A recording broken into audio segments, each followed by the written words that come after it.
Generalizations with uncountable nouns. Master the art of omitting articles. Hello everyone and welcome to our English learning series on grammar fundamentals. Today, we're going to dive into a specific aspect of definite and indefinite articles, focusing on when we can omit articles, especially with plural and uncountable nouns. We'll be zooming in on generalizations with uncountable nouns. So, let's get started. First off, let's make sure we're clear about what uncountable nouns are. Uncountable nouns are nouns that we can't count because they refer to things that can't be separated or counted individually, like water, love, information, or music.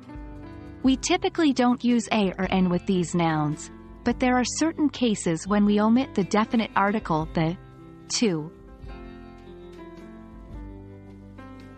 When we want to make a generalization about something, that is, talk about it in a broad, general sense, without specifying any particular instance, we often omit the article.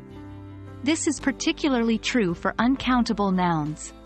For example, we say, I love music, not, I love the music.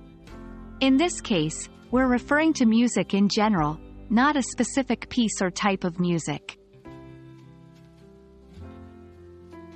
Let's have a look at some more examples to better understand the omission of articles with uncountable nouns. Honesty is important. Here, we're talking about honesty in general, so no article is needed. Life is unpredictable. Again, we're referring to life as a general concept, not a specific life, so we omit the article. Do note, if we were to refer to a specific instance or aspect, we would use an article.